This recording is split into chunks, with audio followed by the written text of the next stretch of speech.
네, 오늘은 맥주 감사절로 예배를 드립니다. 1년에 원래 이제 이게 보리 추수기에 맞춰서 생긴 우리나라만의 절기예요, 이게. 그래서 뭐 번역을 잘못했다 뭐 이런 말도 많은데 어쨌든 11월 달에 추수감사절로 이것은 미국 청교도들이 아메리카에 가서 그 농사를 짓고 하나님께 첫 감사를 드린 게 11월이어서 이제 11월에 우리가 추수감사절을 드리고 또 이게 맥주감사절은 우리나라 보리철 수확기가 5, 6월이죠.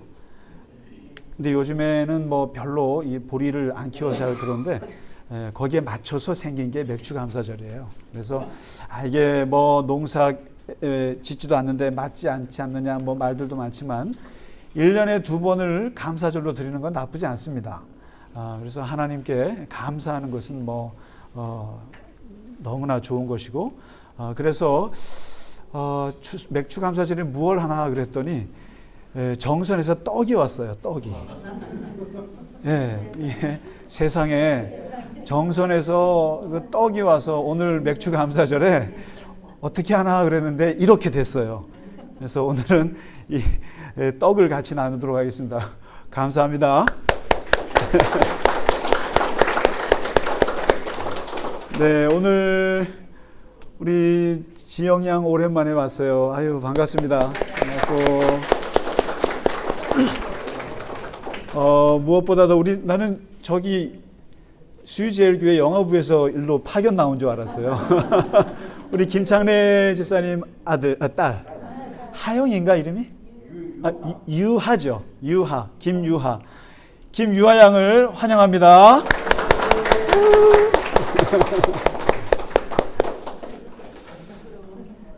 우리나라는 어른하고 아이들하고 이게 교회에서 딱딱 나눠서 이렇게 예배를 하는데 미국 갔더니만 그게 참 하나 재밌는 문화가 있더라고요. 같이 예배를 드리다가 주일학교 선생님 나오셔갖고 5분 메시지를 아이들을 위해서 하는데 그걸 어른들도 같이 듣죠. 다 하고 그리고는 이제 목사님 설교할 쯤 되면은 애들은 쫙 나가요. 그래서 이제 이거 설교를 2개를 듣는 거예요. 주일학교 선생님 설교, 목사님 설교 이렇게 듣는데 제가 봐도 예배는 교육이 아니라 문화라고 생각해요. 문화. 그러니까 어렸을 때 그 예배 부모님들이랑 같은 자리에서 찬양하고 노래하고 예배 드리는 그 문화 자체가 아이를 이렇게 성장시키는 거지 뭘 배운다고 되는 건 아니거든요. 그런 면에서 이렇게 유아가 와서 그냥 가만히 이렇게 와서 장난도 치고 하는 이게 쌓이는 거거든요. 그러면서 예배 습관이 함께 하는 게 참 아름답습니다. 매주 나올 수 있죠?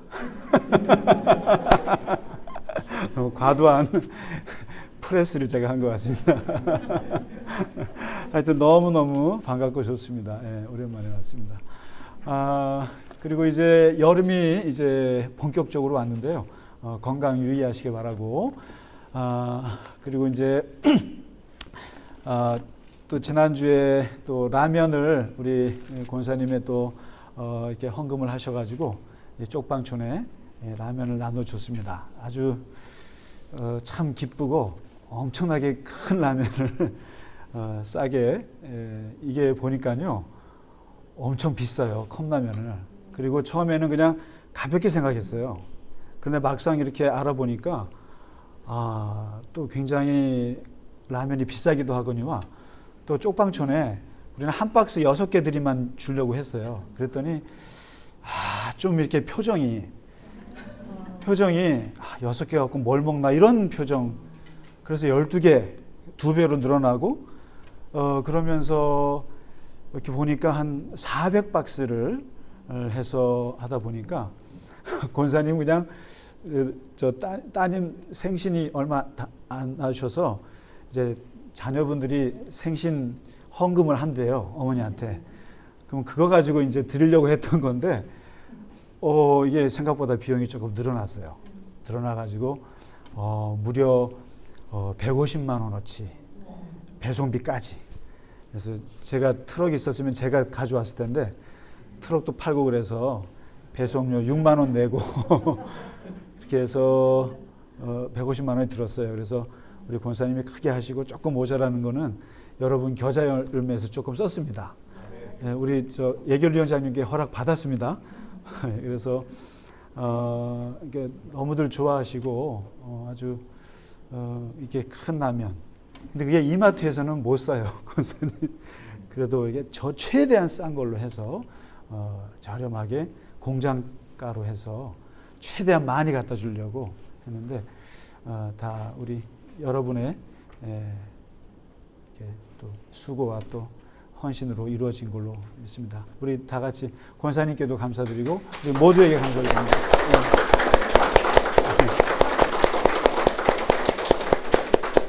맥주 감사절에 하나님이 주신 선물인 것 같습니다. 네, 사실은 그 감사절 때 해야 되는 것이 막 우리가 기뻐하고 감사하는 것과 함께 꼭 따라가는 게 저거예요. 빈자들에게 먹을 걸 주는 거예요, 사실은. 모든 추수감사절 때, 감사절에는 항상 가난한 자와 없는 자들에게 항상 이게 나눠주는 건데 오늘 생각지 않게 그 은혜로운 일을 한 것 같습니다. 네, 오늘은 7월 첫 주라 우리 공동체 고백문을 함께 고백하는 시간 갖겠습니다.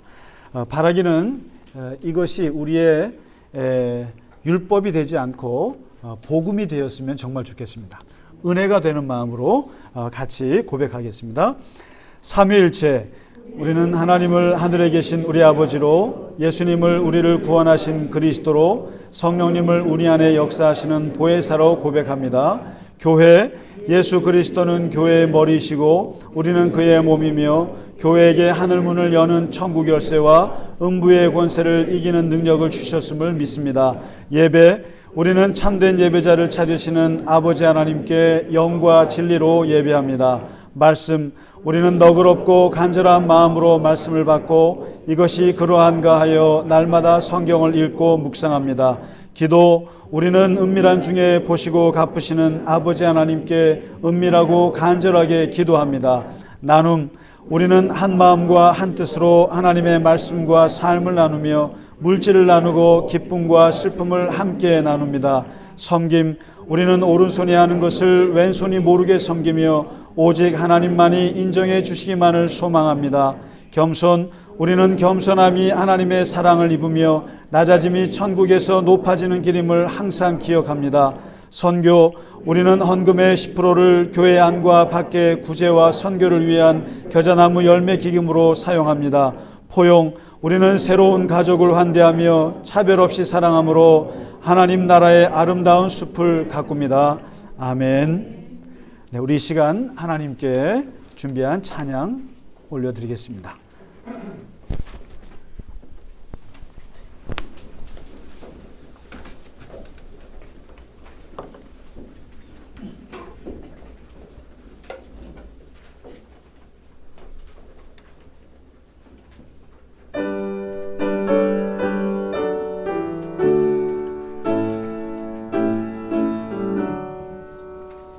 나의 맘속에 잠든 별이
네, 전교인 찬양 감사합니다.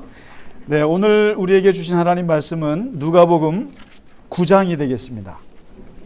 네, 이제 8장을 지나서 9장 10절에서 17절의 말씀 함께 보겠습니다. 네, 10절에서 17절 같이 합독하도록 하겠습니다. 사도들이 돌아와 자기들이 행한 모든 것을 예수께 여쭈니 데리시고 따로 벳세다라는 고을로 떠나가셨으나 무리가 알고 따라왔거늘 예수께서 그들을 영접하사 하나님 나라의 일을 이야기하시며 병 고칠 자들은 고치시더라. 날이 저물어 가매 12 사도가 나와 여짜오되 무리를 보내어 두루 마을과 촌으로 가서 유하며 먹을 것을 얻게 하소서. 우리가 있는 여기는 빈들이니이다. 예수께서 이르시되 너희가 먹을 것을 주라 하시니 여짜오되 우리에게 떡 5개와 물고기 2마리밖에 없으니 이 모든 사람을 위하여 먹을 것을 사지 아니하고서는 할 수 없사옵나이다 하니 이는 남자가 한 5,000명 되미로라. 제자들에게 이르시되 때를 지어 한 50명씩 앉히라 하시니 제자들이 이렇게 하여 다 앉힌 후 예수께서 떡 5개와 물고기 2마리를 가지사 하늘을 우러러 축사하시고 떼어 제자들에게 주어 무리에게 나누어 주게 하시니 먹고 다 배불렀더라. 그 남은 조각을 12바구니에 거두니라. 아멘.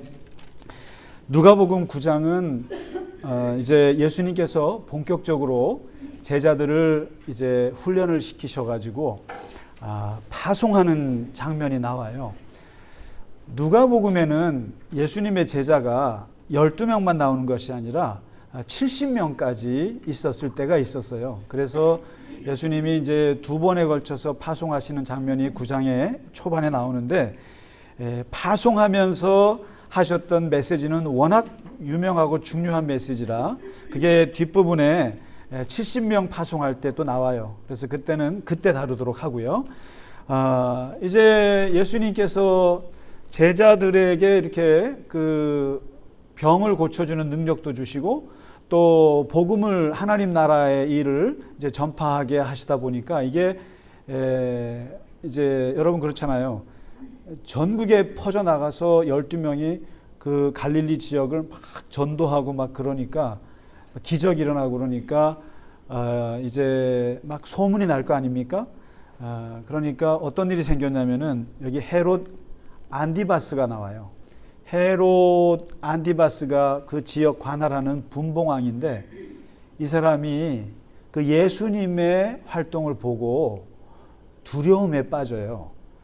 뭐라고 하냐면 내가 죽인 세례 요한이 부활했나 보다. 혹은 엘리야가 부활했나 보다.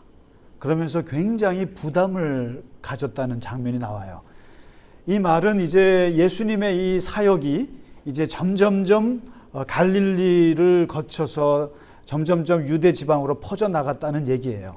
알려지기 시작을 했는데 여기서 오늘 읽으신 말씀은 결정적으로 아마 이것은 사복음서가 다 나와 있어요.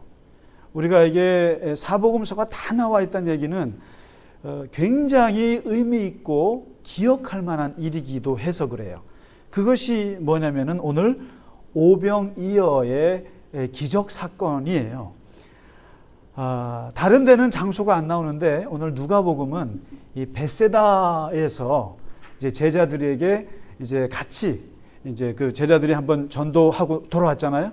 그래서 얘들이랑 같이 하나님 나라의 이야기를 막 전하고 그리고 이제 병을 고쳐주고 이거 하루 종일 벳세다에서 사역을 하시는 거예요.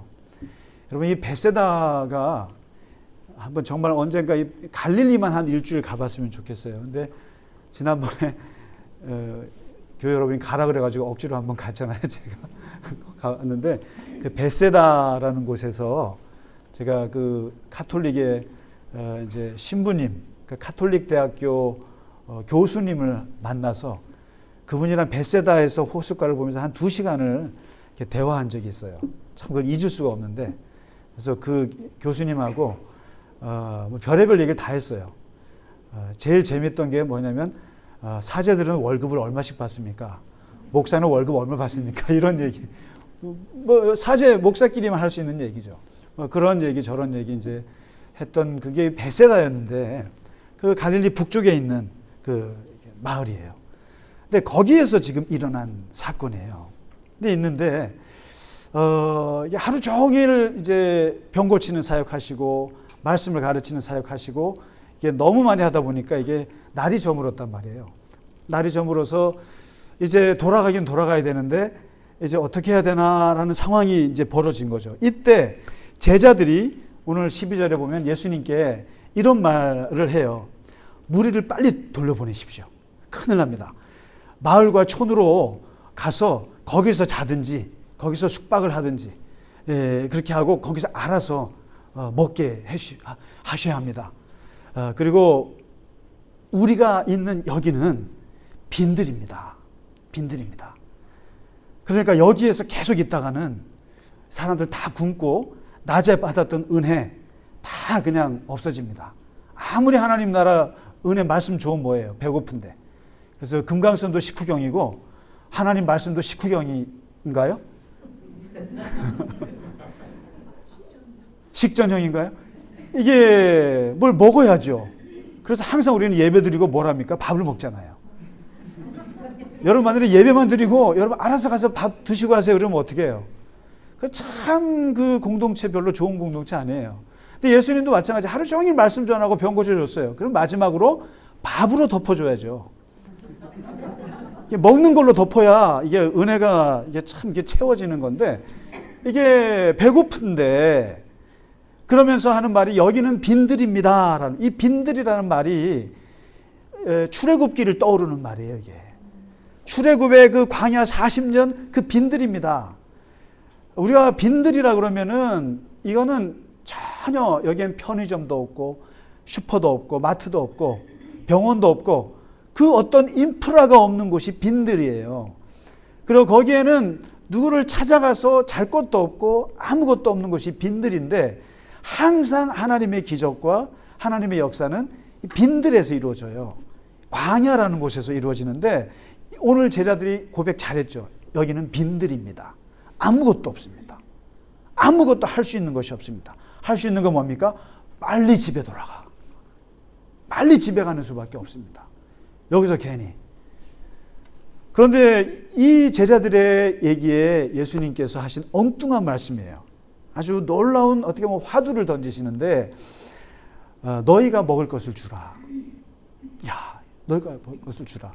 요한복음에서는 뭐라고 하시냐면 조금 예수님이 요한복음에서는 조금 이렇게 장난치듯이 약간 제자들을 시험하듯이 해요. 우리가 어디서 사서 떡을 사서 이 사람들을 먹일 수 있을까? 시험 문제 내듯이 요한복음엔 그럽니다. 마태복음에서는 아예 딱 잘라서 말해요. 갈 것 없다. 너희가 먹을 것을 줘라. 참 얄궂으신 면이 있으세요. 예수님이 그래 내가 베풀어 주마 이런 말씀을 절대 안 하세요. 안 하시고 니들이 알아서 해. 네가 지금 얘기했잖아. 어떻게 하죠? 이거 지금 굶어 죽게 생겼는데 어떻게 하죠? 문제를 제기한 사람이 해. 그래서 우리가 직장에서 그런 말이 있잖아요. 꼭 무슨 대안을 제시하고 무슨 의견을 제시하면 어떻게 합니까? 김대리 네가 해. 그래서 사람들이 말을 안 하는 거예요. 자기가 의견을 내면 의견을 낸 사람한테 한단 말이에요. 근데 예수님 똑같은 거예요 지금. 제자들이 어떻게 하죠? 빈들인데 먹을 걸 이렇게 문제를 제기하니까 니들이 해결해. 잘했네. 아주 잘 생각했네. 문제 정확히 알고 있네. 너희들이 먹여. 왜 나한테 그래? 이게 예수님의 본심이에요 사실은. 사실 예수님은 그 40일 금식 기도하실 때 사탄이 첫 번째 얘기했던 게 바로 그거였어요. 40일 굶으신 예수님한테 첫 번째 얘기했던 게 돌을 떡으로 만들어 봐서 빨리 밥 먹어. 빨리 밥 먹어. 돌을 떡으로 만들어서. 그때 이후로 예수님 뭐라냐면 사람이 떡으로만 사는 것이 아니라 하늘에서 오는 말씀으로 사는 존재다. 이것을 외치셨고 그리고 나는 돌을 떡으로 만들 생각이 없어. 나는 내가 사역을 하면서 사람들 병을 고쳐주고 하나님 말씀을 전하고 하겠지만 그러나 돌을 떡으로 만들 생각은 없어. 사람은 이 물질적인 떡만 가지고 살면 안 돼. 하나님의 말씀, 그게 떡이야. 생명의 양식, 이게 중요한 거를 강조하셨던 분이란 말이에요. 그래서 일부러라도 예수님은 이런 먹는 문제에 대해서 건들지 않으셨어요. 굳이. 그런데 오늘 딱 밤에 빈들에 5,000명, 남자만 5,000명이니까 여자까지 합치면 굉장히 많은 거죠. 물론 성경의 숫자는 좀 과장법이 있어요. 어쨌든 엄청나게 많은 사람들이 그 빈들에서 이게 굶어 죽게 생겼다 이 말이죠. 이 상황을 예수님은 별로 이렇게 뭘 하고 싶지 않았던 거죠. 니들이 한번 해봐. 니들이 해봐. 이렇게 말씀하셨는데 제자들이 그 질문을 받고 하는 말을 보세요. 이 이제 요한복음에 보면 이게 자세하게 나와요. 뭐라고 하냐면은 빌립과 안드레가 등장하면서 그들이 뭔가 말을 해요. 빌립은 뭐라고 말하냐면요. 딱 보니까 딱 둘러보고는 계산기를 두드립니다. 아니면 빌립은 머리가 천재라 계산기를 두드릴 것도 없는 것 같아요. 쫙 보더니만 뭐라고 하냐면은 사람들에게 돈을 조금씩 걷는다고 해도 200데나리온이 부족합니다. 2천만 원에. 2천만 원 정도가 부족합니다. 이것은. 딱 5,000명 계산해서 보니까 그러니까 한 사람당 4,000원씩 걷어도 부족합니다. 이게. 그렇습니다. 치밀한 계산주의자예요. 그리고 수학 천재입니다. 빌립은. 그리고 머리로 세상을 사는 사람이에요. 모든 문제가 터지면 딱 계산부터 해요. 이건 어떻고 저건 어떻고 쫙 앞뒤 계산 다 해봅니다. 그리고는 결론은 된다 안 된다. 머릿속으로 계산이 안 되면 이 사람은 현실적으로도 안 되는 사람이에요. 이것을 계산주의자라고 그러는데 이 빌립이 얼마나 머리가 좋은 사람인지 이 사람은 딱 원칙주의자예요. 그래서 이 빌립을 조사해 보니까 어떻게 나오냐면 빌립은 나다나엘을 전도할 때 친구 나다나엘을 전도할 때 뭐라고 하는지 아세요? 예수 믿어봐. 근데 이 예수가 누군지 알아? 모세 오경에 나온 예언된 인물이고 예언서에서 나온 그분이야. 그래서 나는 이분이 메시아라는 걸 믿어. 이분은 교과서를 보고 예수 믿는 사람이에요. 이 사람은 책 보고 세상을 사는 사람이에요. 그런데 이 사람 결론은 아무도 먹일 수 없습니다. 이런 거예요. 그랬더니 예수님이 보실 때 참 답답하신 거죠. 두 번째 안드레가 등장해요. 근데 안드레는요. 머리는 나빠요. 안드레는 어떤 사람이냐면은 베드로의 동생인데 아마 그 형의 그 동생인 것 같아요. 안드레는 이렇게 머리를 굴리지 않고 주변을 둘러봐요. 뭐 먹을 거 없나 이거죠. 보니까 아이가 물고기 5마리 어디서 잡아왔나 봐요. 그리고 물고기 5마리 맞나요? 저는 항상 이게 실수를 해요. 떡 5개. 예, 떡 5개와 물고기 2마리. 정말 너무 어려운 거예요. 저는 오병이어잖아요. 그렇죠? 아이한테 물고기하고 떡이 있네요. 이걸로 5,000명을 어떻게 먹여 살립니까? 이러고 있는 거예요. 오늘 누가복음 본문에는 그렇게 안 나오고 아이는 안 나오고 우리가 가진 게 떡 5개, 물고기 2마리 이게 전부입니다. 이거라도 어떻게 예수님 드실래요? 하고 가지고 왔다라는 거예요. 안드레는 현실주의자예요. 안드레는 머리는 못 굴려요. 그런데 무슨 어려운 문제가 딱 터지면 눈이 어디로 가냐면 주변으로 가요. 뭐 없나? 그래서 손이 빠르고 눈이 빠르고 발이 빠른 사람이에요. 그래서 안드레는 일단 굶어 죽건 뭐건 현재 있는 걸 가지고 와봐요. 그래서 이 안드레가 어떤 사람이냐면은 이 사람이 형 베드로를 전도한 사람이에요. 그리고 헬라 사람들이 예수님을 좀 보고 싶다고 그러니까 다른 제자들은 다 이렇게 못 오게 하는데 이방인이라고 안드레는 그 헬라 사람들을 데리고 예수님께 소개한 사람이에요. 그리고 안드레는 예수님 얘기를 듣고 무슨 빌립처럼 성경에 예수님 이렇게 써 있어서 이런 사람이 아니고요. 예수님이 어디 계신데? 예수님 어디서 주무세요? 어디서 잔다 그러니까 오늘 밤 그날 밤 바로 예수님 숙소로 놀러 간 사람이 안드레예요. 안드레는 그래서 안드레 전도법이라고 있어요. 데리고 오는 거예요. 그냥 나는 몰라. 난 예수에 대해 잘 몰라. 모르는데 그냥 그분이 나는 좋은 것 같아서 막 데리고 오는 사람이에요. 우리 모두가 안드레 전도법을 쓰시면 좋을 것 같아요. 아니, 난 잘 모르겠고 그냥 와. 이게 안드레예요. 그래서 이 안드레가 그나마 떡을 이렇게 예수님께 갖다 바친 거죠. 바치니까 근데 결론은 빌립이나 안드레나 이 계산을 하는 사람이나 현실적으로 뭔가 찾아서 가져오는 사람이나 결론은 먹을 것을 사지 않고는 할 수 없습니다. 13절에. 결론은 요거 가지고는 못합니다. 요게 제자들의 한계였어요. 돈이 정답입니다. 돈이 있어야 합니다. 지금. 돈이 없으면 굶어야 합니다. 이게 정답입니다. 그러니까 이제 머리 좋은 빌립이나 또 발 빠른 이 안드레나 아무리 노력을 하고 머리를 굴려도 결론은 집에 돌아가는 것입니다. 돈이 없기 때문에 거둘 수도 없고 이게 정답입니다. 다. 이걸 보시고 예수님께서 마음에 답답함이 있으셨을 것 같아요. 여기서 이제 여러분 그 옛날에 그 드라마 미생이라는 드라마를 보면은 거기 아주 재밌는 대사가 있어요. 정답은 모르지만 해답을 아는 사람이 우리 직원들 중에 있습니다. 그 직원이 누구냐면 장그래입니다. 장그래가 누군지 아세요 혹시? 이 장그래가 이게 고등학교밖에 안 나온 바둑기사인데 이게 비정규직으로 들어온 애고 나머지 애들은 다 스펙 좋은 대학 스펙 좋은 애들 정규직으로 들어온 애들 사이에서 이 일을 하는데 그 당시 그 무역업 아마 이 대우 그룹을 좀 그 모델링한 드라마인 것 같아요. 국제 막 수출하는 그런 건데 그때 어떤 일이 터질 때마다 많은 그 스펙 좋은 대학 출신 이런 정규직들은 뭐라냐면은 이거 되고 저거 안 됩니다. 정답만 따진다는 거죠. 정답. 그런데 장그래 같이 이 고등학교밖에 안 나온 이 바둑기사에는 해답을 찾는다는 거예요. 해답. 놀라운 대사예요. 정답은 세상에 하나밖에 없어요. 근데 해답은 굉장히 많은 거예요. 해답은.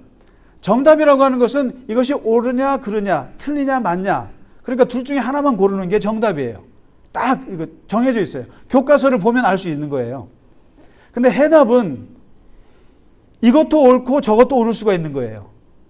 그래서 어느 것을 선택하느냐에 따라서 이 문제가 해결됐느냐는 다른 거예요. 그래서 이것을 성경으로 끌어들여서 생각하면은 정답이라고 하는 것은 이 땅의 방법이에요.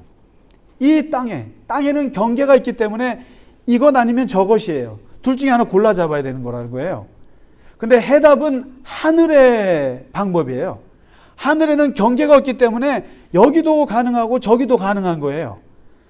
그래서 성경의 역사는 정답의 역사가 아니에요.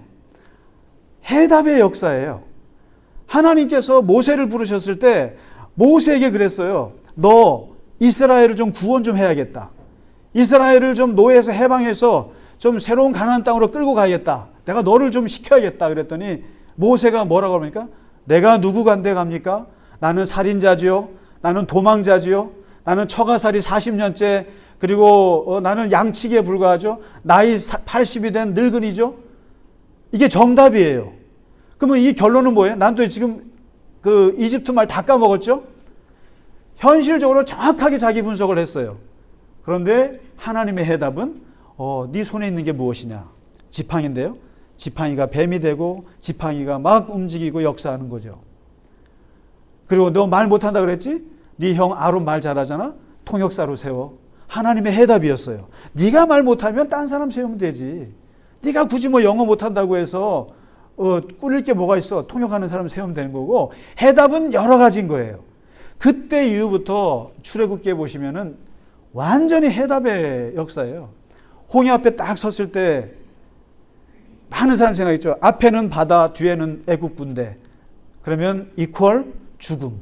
이게 정답인 거예요. 앞으로 가도 죽고 뒤에 가도 죽고. 이게 정답인데 하나님은 어떻게 합니까? 바다를 갈라버려. 이게 해답이었다는 거예요. 제3의 길을 여는 게 하나님의 해답이었어요. 빈들에서 말이죠. 광야에서 말이죠. 어떻게 먹고 살지? 무엇을 먹고 살지?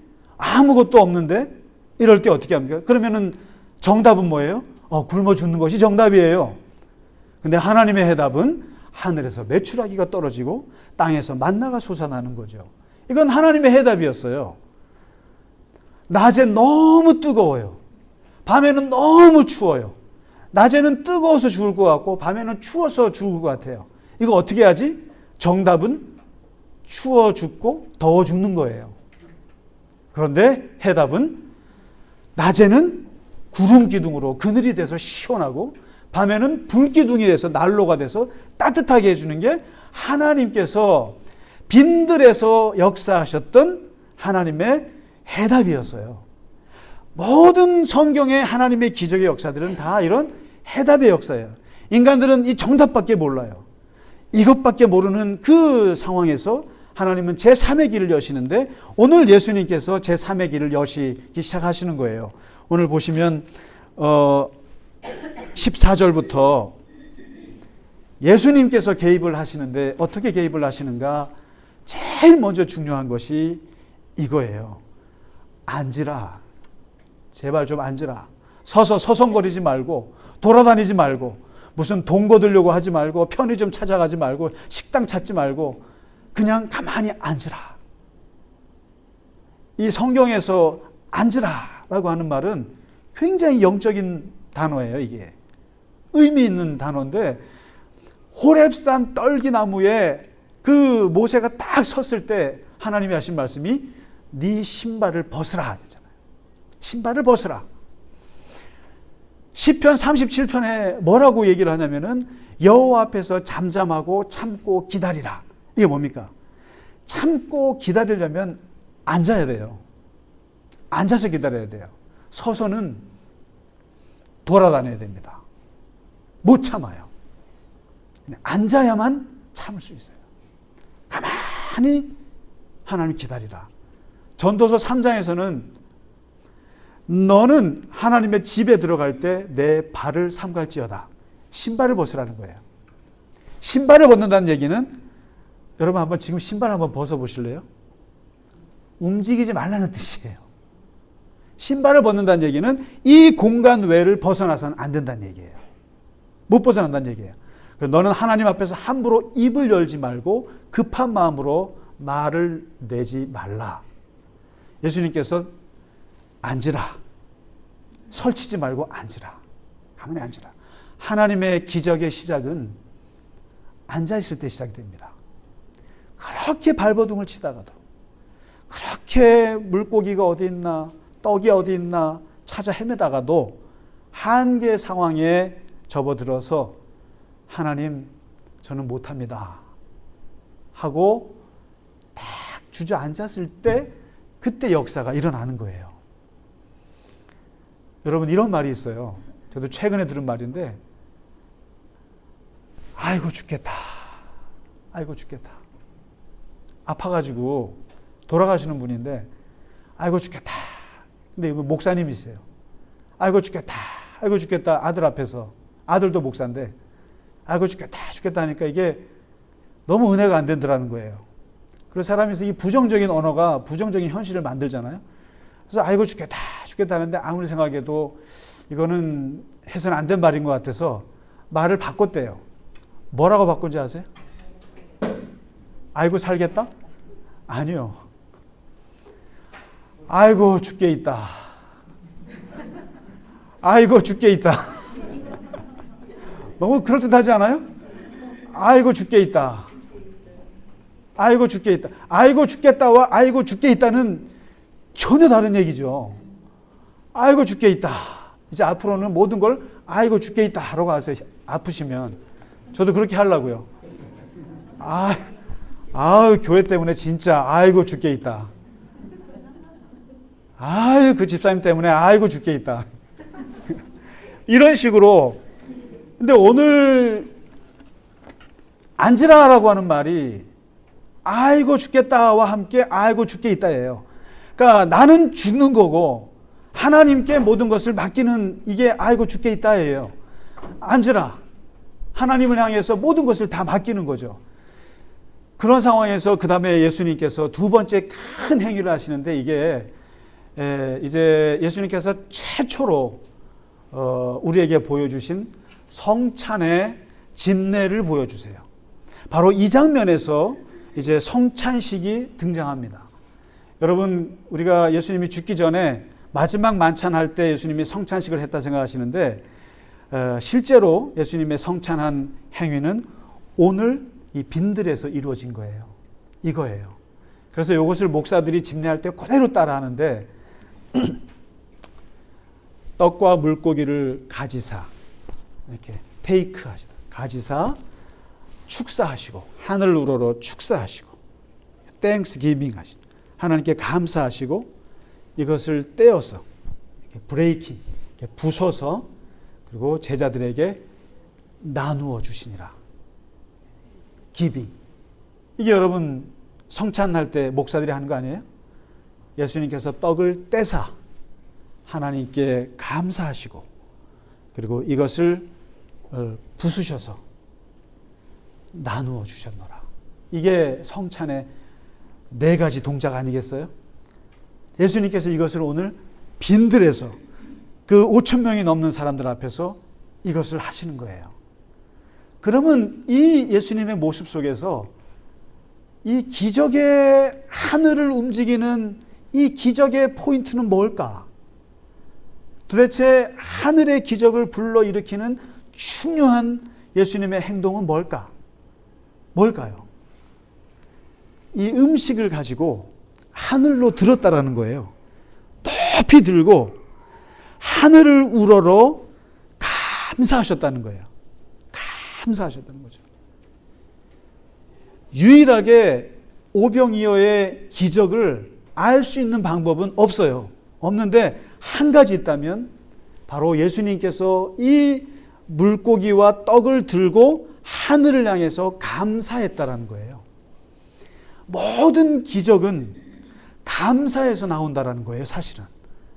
그래서 그 스펄전 목사님이 했던 유명한 말이 있어요. 반딧불 가지고도 감사했더니 하나님께서 촛불을 주시더라. 촛불 가지고도 너무너무 감사하고 좋아했더니 하나님께서 전깃불을 주시더라. 전깃불 준 거 너무너무 감사했더니 하나님께서 햇빛을 주시더라. 감사라고 하는 것은 점점점 늘어나는 속성이 있어요. 감사라고 하는 것은 하나님께 감사하면 할수록 하나님은 더 쏟아붓는 이런 속성이 있어요. 그래서 감사에는 기적을 일으키는 역사가 있어요. 그래서 우리가 항상 누군가에게 감사하는 사람은 항상 받는 입장에서 더 주고 싶어요. 제가 늘 말씀을 드리잖아요. 자식들이, 우리가 장학금을 준 사람들이, 도와준 사람들이 와서 늘 감사하고 감사 편지 쓰고 하면 어떻습니까? 더 주고 싶죠. 더 주고 싶고 더 얹혀주고 싶죠. 그런데 아무리 줘도 입 싹 닫고 전화 한마디 없고 문자 하나 없으면 어떻게 합니까? 이 돈이 어디 시궁창에 빠졌나? 다시는 주고 싶은 생각이 없는 거예요. 똑같은 거예요. 신앙도 하나님께 감사하면 감사할수록 하나님은 더 부어주고 싶은 거예요. 오병이어의 기적의 핵심은 감사에 있어요. 예수님의 감사. 그리고 이 감사한 이 떡을 제자들에게 나눠주시는데 마지막 놀라운 것은 기적의 세 번째 조건이 나와요. 첫째는 앉는 것이고 둘째는 예수님의 감사에 있고 세 번째는 여러분 한번 끝부분에 보시면은 거기에 이 5천 명에게 나누어 준 사람은 누구냐면은 예수님이 아닙니다. 예수님이 아니고 제자들 12명이에요. 예수님이 준 것은 딱 12명에게만 줬어요. 예수님은 하신 게 딱 제자들에게만 줬어요.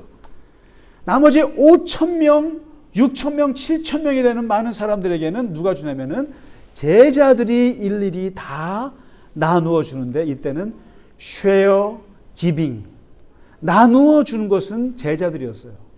이 제자들이 없었으면 예수님의 기적은 없어요. 불가능한 거예요.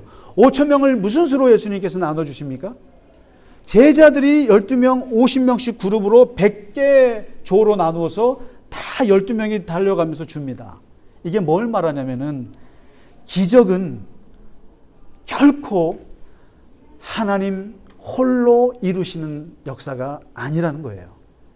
항상 기적은 하나님과 함께, 우리들과 함께 이루는 역사라는 거죠. 첫째는 빈들이라고 하는 가장 한계 상황에 부딪혀야만 되는 거예요. 기적은요. 병원도 없고 식당도 없고 아무것도 할 수 없는 빈들에 처해 있을 때 기적은 시작되는 것이고, 두 번째는 해답을 찾고자 하는 간절함이 있어야 되는 거예요. 어떻게 먹여 살리지? 어떻게 하면 저들에게 먹을 것을 줄 수 있을까? 그래서 머리도 굴려보고, 빌립처럼 안드레처럼 물고기라도 구해와보고 발버둥을 치는 그 간절함이 있어야 되는 거예요. 그리고 세 번째, 결정적으로 기적에는 예수님이 계셔야 되는 거예요. 예수님이 오셔야 되는 거예요. 예수님께서 손을 드셔야 되는 거예요. 예수님께서 손을 드시고 감사하시고 축사를 하셔야 돼요. 이게 뭐냐면 하나님의 역사, 인간의 한계 상황과 그리고 인간의 간절함과 그리고 하나님에 대한 그 신앙, 하나님의 개입하시기를 간절히 바랄 때, 그리고 마지막 그 하나님의 개입하심 속에서 내가 그것을 받아서 나누어 주는 거거든요. 이게 내가. 제자들이 없으면 안 되는 거예요. 우리가 지난주에 그 참 생각지 않게 이게 하나님의 역사가 자꾸만 이게 터치하면서 이루어지는데 아주 자연스럽게 권사님들의 어떤 그런 따뜻한 마음들이 저에게 전달이 되고, 제가 또 그것을 또 가서 찾아보고, 쪽방촌에 가서 찾아보고, 그리고 파주에 그 어린이 보호기관, 그것도 누구를 통해서 또 이렇게 와서 또 알려줘서 가서 보니까 그 학대받는 아이들 파주에만 280 가정이 있다는데, 그 가정을 돌보는 기관의 원장하고 얘기를 해보니까 그중에 우리가 한 가정만이라도 소개해 주세요. 우리가 조금이라도 좀 도울 수 있게 좀 도와주세요. 그랬더니 거기서 3일 만에 이메일이 왔어요. 왔는데 280가정 중에 한 가정을 딱 추천해 줬는데, 보는 순간 제가 그냥 아이고 참 한 가정, 기가 막힌 가정을 보내왔어요. 서류로 해갖고 쫙 보내왔는데 그 팀장님이 아주 정성껏 하는데, 어떤 가정인가 봤더니 남편이 범죄를 해서 감옥에 교도소에 있다가 만기 출소해서 나왔는데 또 무슨 범죄 연루가 돼서 또 감옥에 갔어요. 그래서 할 수 없이 생계형 이혼을 했어요. 그리고 이 아내는 아이가 셋이 있어요.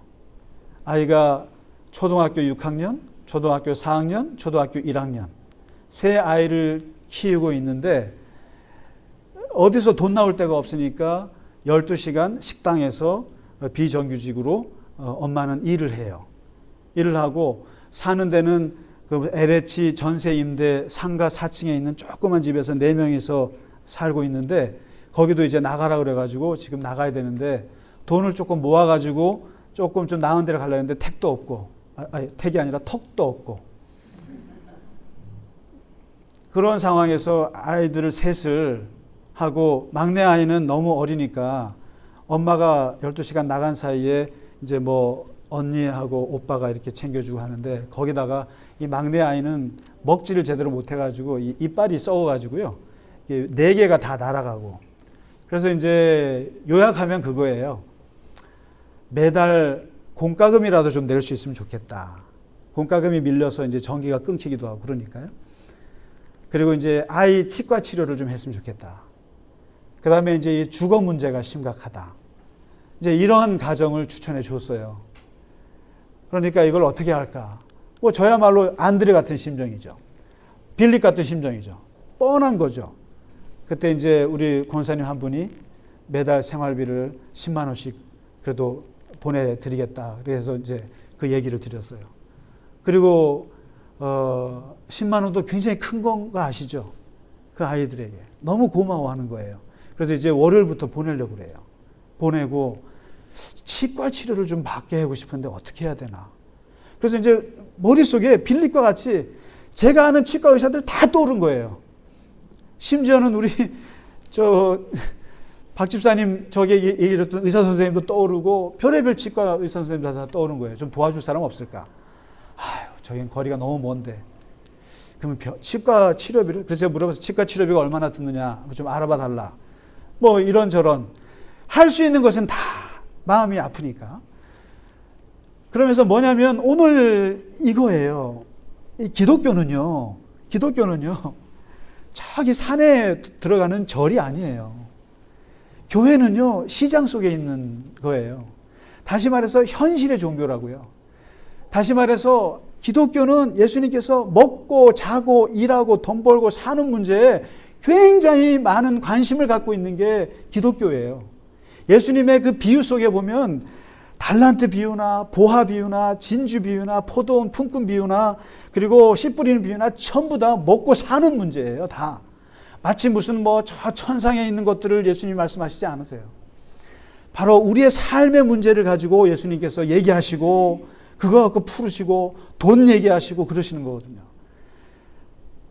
우리에게 있는 이 빈들과 같이 빈들에서 사는 사람들 또는 우리도 빈들에 처해 있을 때 하나님의 기적이 우리에게 어떻게 임할까? 하나님도 계셔야 하지만 하나님께서는 우리 제자들에게 떡을 주셔서 그것을 5,000명에게 나누어 주셨습니다. 하나님은 갈릴리 겨자나무 교회가 없으면 기적을 행할 수 없다는 말씀입니다. 우리가 없이는 하나님의 기적은 펼쳐지기가 어렵습니다. 하나님은 우리를 통해서 그것도 우리의 헌신과 우리의 가벼운 나눔을 통해서 이루어집니다. 그런데 놀라운 건 뭔지 아세요? 그렇게 나누는 사람들에게 하나님께서 사실상 더 부어주신다는 거예요. 어느 집사님이 저한테 늘 하는 말이 있어요. 문이 하나 닫히면 목사님 다른 문이 열립니다. 이건 똑같은 거예요. 내 돈이 빠져나가면 또 다른 돈이 들어오게 되어 있어요. 모든 것은 하나님과 우리 사이에 이 오병이어의 기적들이 채워지고 나눠지고 그 역사가 이루어지는 것이죠.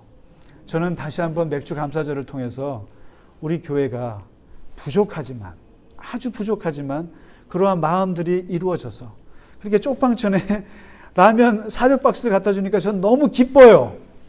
너무 기뻐요. 너무 감사해요. 정말로. 우리가 그런 거라도 이렇게 할 수 있다라는 게.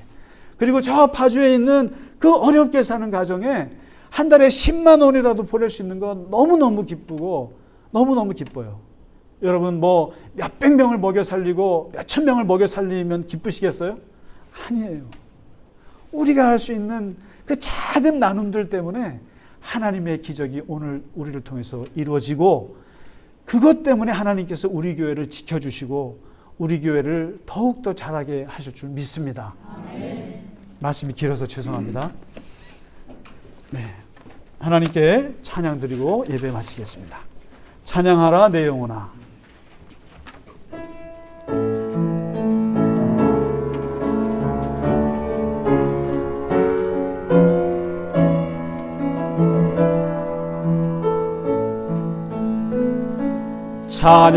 찬양하라 내 영혼아 찬양하라 내 영혼아 내 속에 있는 것들아 다 찬양하라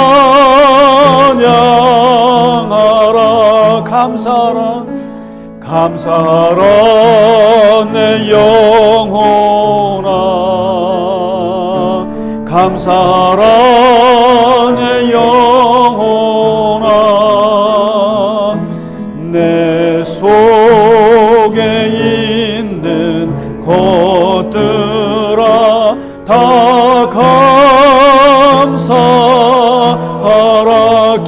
기뻐하라 기뻐하라 내 영혼아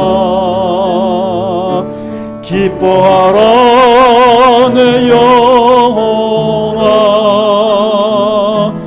내 속에 있는 것들아 다 기뻐하라 송축하라 송축하라 내 영혼아 송축하라 내 영혼아 내 속에 있는 것들아 다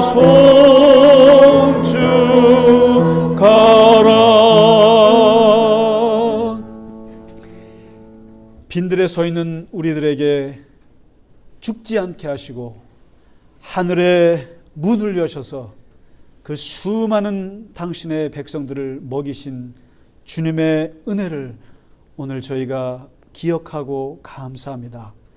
하나님, 우리의 삶이 아무것도 할 수 없는 빈들의 한계 상황에 서 있을 때 하나님 아버지, 이 땅의 길이 아니라 하늘의 길을 여셔서 제 3의 길을 열 수 있도록, 우리의 그 새로운 길을 갈 수 있도록, 주님이 주시는 해답의 길을 갈 수 있도록 우리에게 은혜의 은혜를 더하여 주시옵소서.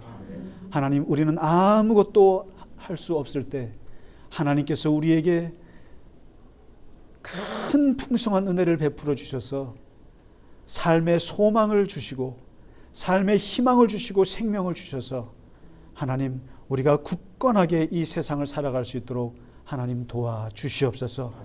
또한 주께서 우리에게 베풀어 주신 그 떡을, 하나님의 그 사랑의 떡을 세상에 나눌 수 있게 하시고 우리를 통해서 하나님의 나눔의 기적들이 일어나게 하셔서 이 땅 위에 하나님의 나라가 점점점 자라고 성장할 수 있도록 하나님 역사하여 주시옵소서. 이 시간 주 앞에 드린 예물 위에 하나님 함께 하시고 은혜 베풀어 주시고 그 손길과 동행하시사 하나님과 늘 형통하게 하여 주시옵소서. 이제는 우리 주 예수 그리스도의 크신 은혜와 하나님 아버지의 지극하신 사랑과 성령의 감화, 감동, 위로, 교통하심이 오늘 주 앞에 오병이어의 기적을 우리와 함께 만들어 가시는 주님을 바라보며 살기를 원하는 갈릴리 겨자나무 교회 공동체 모든 분들 위해 이제로부터 영원까지 함께 하시기를 간절히 축원하나이다. 아멘.